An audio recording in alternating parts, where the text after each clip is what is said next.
खान साहब, क्या आप वाकई मुझे तलाक दे रहे हैं? तुम्हें मुझ पर और मेरी वफादारी पर भरोसा नहीं रहा? वफादारी, मोहब्बत? तुमने अपने पहले शौहर को ताकत हासिल करने के लिए धोखा दिया और मुझ पर हाथ साफ किया। तुम कोई पेरनी नहीं हो, तुम एक ऐसी चुड़ैल हो जिसको सिर्फ इख्तिदार से मोहब्बत है। ये कैसी बहकी हुई बातें कर रहे हो? सिर्फ ने ही आपकी वाहिद दिखा दी है। बंद करो ये बेगुनाही का ड्रामा। तुम पीटीआई पर कब्जा करने की साजिश कर रही हो, वो भी उस वक्त जब मैं यहाँ जेल में सड़ रहा हूँ। फौज मुझे कुचल देगी। अगर वो अपने ही जनरल को रगड़ सकते हैं तो मैं किस खीत की मोली हूँ? मेरे की बोर्ड जहादी मेरे नाम को इस्तेमाल करके डॉलर छाप रहे हैं। वो गिद्ध मेरी लाश का इंतजार कर रहे हैं क्योंकि उस दिन इनकी लॉटरी लग जानी है। फाइनल कॉल भूल गए आप?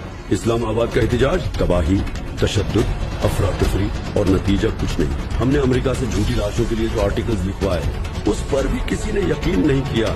मेरे लोगों ने मुझे मायूस किया। फौज नहीं सुनने वाली मेरा रोना धोना। मेरी पार्टी तबाह हो चुकी है। अब तो जान बचाना भी मुश्किल लग रहा है। खान साहब, उम्मीद मत हारो, मैं तुम्हारी ढाल हूँ, तुम्हारी वाहिद हकीकी इत्तेहादी। मुझे पीटीआई की बागडोर संभालने दो।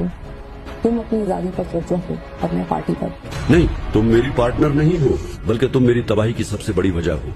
मिलिट्री कोर्ट्स का भी सुप्रीम कोर्ट ने फैसला दे दिया है। अब तो मैंने